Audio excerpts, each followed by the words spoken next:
Hey, what's up? It's KHG back again with some more Warhammer. Today, I'm gonna do something else I should have done a long time ago. It's like I knew about it, but it was like, did I really want to make an episode of it? I am about to get fully into it now. It is If the Emperor Had Text-to-Speech. Now, some of the earlier episodes I see are very, very short, so I'm gonna go with some of the longer ones now.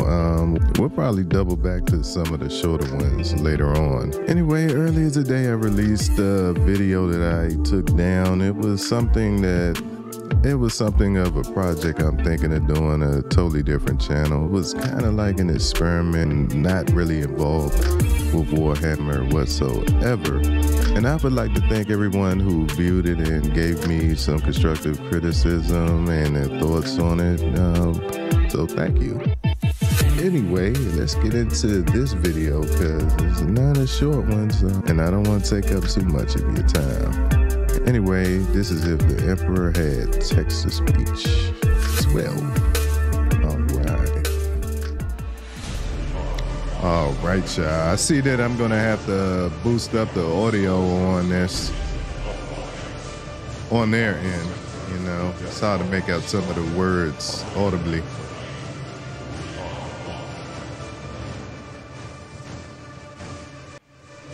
What the fuck was that? What the fuck was that?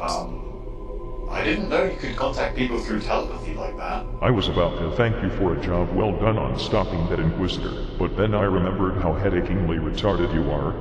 Of course I can contact people telepathically. I'm the motherfucking Emperor.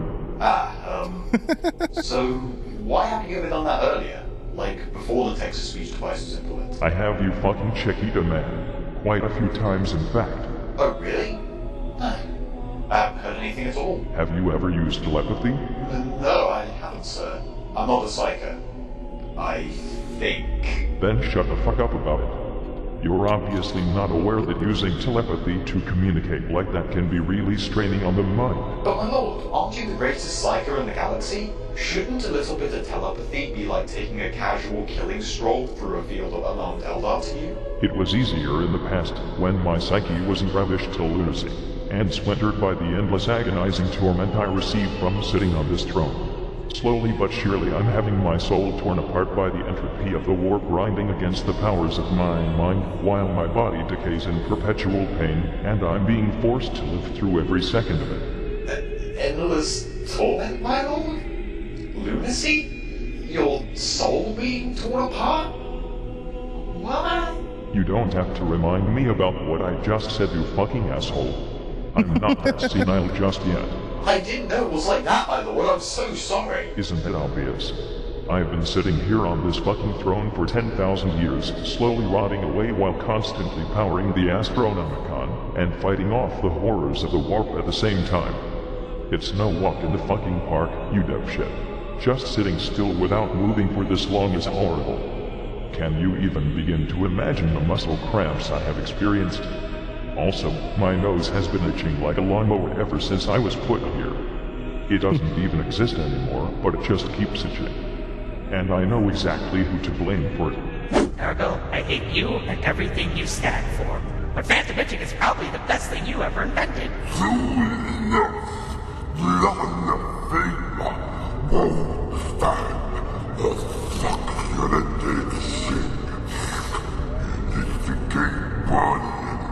And then he'll explode, destroying mankind, and then he will join us as a new Chaos God! Just as planned! Oh, this excitement and torment is getting me so damn horny! Anyone can please run this chair next deep beside me and move it as hard as you can! The ever-living motherfucking cock biscuits stole my chain axe! Oh, my Emperor. To think that you suffered this absolutely atrocious fate to keep mankind alive. You truly are the graceful guardian of our entire species. Thanks, I get that a lot. So yes, sitting on this throne for an extended period of time is absolutely grade A fucking awful. No wonder you use profanity all the time. Shut up, you fucking cockstogies, and fuck my fucking nose is killing me fucking damn it. I know, let's change the subject, maybe that'll get your mind off it. Do it fucking fast. I'm feeling a giant warp storm incoming. So how about those trade allegiance, huh?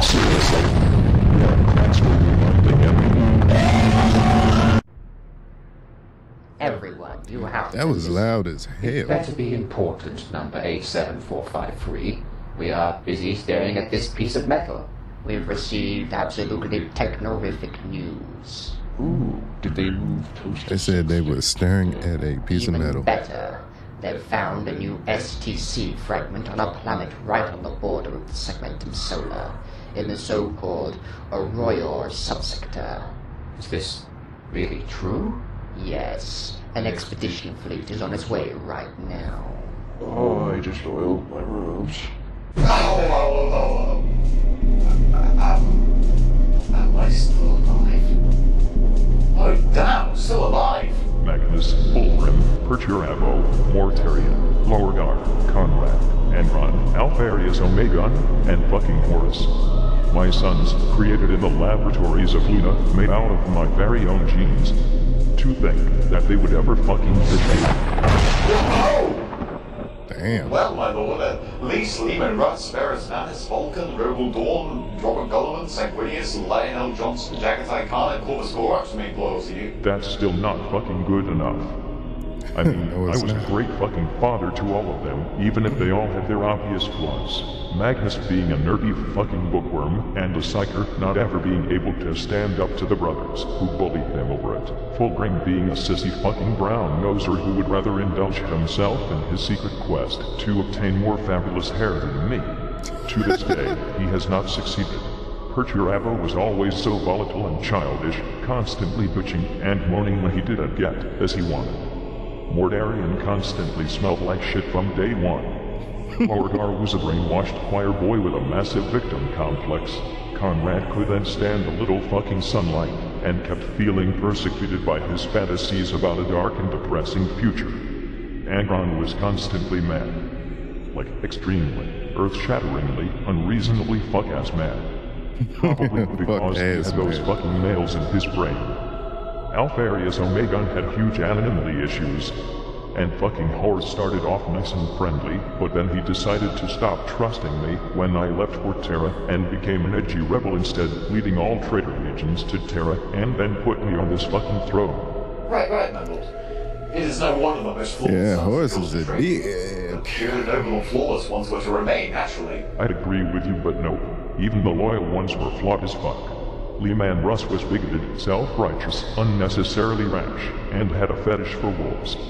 Ferris Manus was a brutish-ass crack with a survival of the fittest mindset, thinking all quote-unquote weakness within the human species needed to be destroyed. Vulcan died all the fucking time, and was always too damn nice. Rogodorn was just way too uptight, and brutally honest, never being capable of even telling a white little lie to make someone feel better about themselves. Robert Gilliman always acted infallible in his steadfast claim to everything being held traditional, plain and unconfucking-ventional, yet wasn't as infallible as he wanted to believe.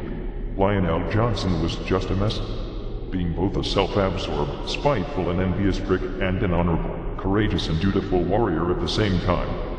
Fucking confusing. Jagatai Khan was always so fucking reckless and constantly hyped on speed. And lastly, Corvus Gorax was always so infernally fucking angsty. Oh, I see, my lord. Wait, what about Sanguinius? Don't you talk shit about my fabulous fucking hawk boy. He died for me, so be grateful. Alright, of course. Well, They just went over everything about the Primarchs in like 2 minutes. I love it, man. He just went through all the flaws in the character of the Primarchs in 2 minutes. I mean, it was very condensed and very like from an a-hole standpoint, but you know, we learned something. Carry on. what about those other two Primarchs? I don't even remember their names. We don't talk about them. Why? Because we don't talk about them. Right, I won't ask it. However, I just... We did not can't talk about understand Fight why they Club. betray you. I know, right? I mean, sure, Lorgar grew up on a planet full of chaos worshippers, but that doesn't mean he couldn't start using his fucking brain. especially once I came along to straighten him out. The rest seemingly just did it because they either were corrupted by chaos through Orgar, took too much offense when I told them I had some daddy things to do back on Terra, or when I tried to correct them when they were doing stupid things. I have to ask, since that's apparently my duty nowadays, why did you not tell them what you were going to do back on Terra? Well, what was I supposed to say? I can't just tell my own children that I'm building a gate into the webway because I need some booty and Eldar prostitutes are cheaper and a lot less shoddy. I'm sorry, what? I can't just tell them that I'm building a gate into the webway because humanity needs some booting up in its transportation department and Eldar webways are safer and a lot less shoddy than warp travel. Oh, that's what I thought. Yeah, I caught that right. Yeah, I caught what he said the first time. Right. Ah, you dirty boy. I could not take any risks with this project, and telling my sons would indeed have created unnecessary risks. Their trust in me should not have swayed when I left. It's not like I'm demanding full access disclosure to their everyday lives, even if I am their father. I mean, imagine if I had, for example, stepped into Lionel Johnson's room and been all like, hey sonny, how's building that homosexual nightclub coming along for you? Oh yes, I fully understand, man. In fact... Okay, gotta do some research into the homosexual nightclub of... Oh god, as well as returning to Terra to build the human webway. I guess you could also say that I was testing them to see how my sons would work together without me to guide them.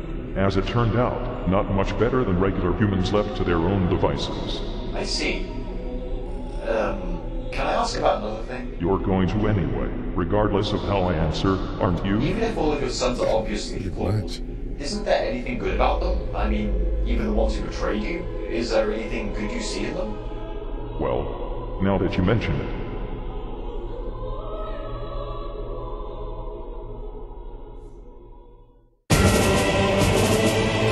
Okay, that was that episode. Okay, that was that episode. Going to get into number 13 next. This is all the way back from 2014. Wow. Almost 2 million views. This is amazing. I should have started like doing a series on this a long time ago.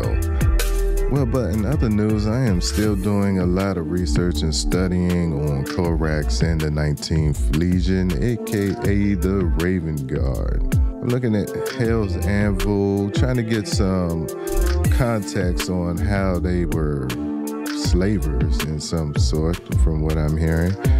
And it also makes me look up other legions as well because of the drop site massacre and the Horus heresy. So you really have to look into a lot of other things when you go down the path of the 19th Legion, Korax, the Raven Guard, all these things. So that's the reason I wanted to do that as my first lore video, because I realized his name had a lot to do with a lot of other things.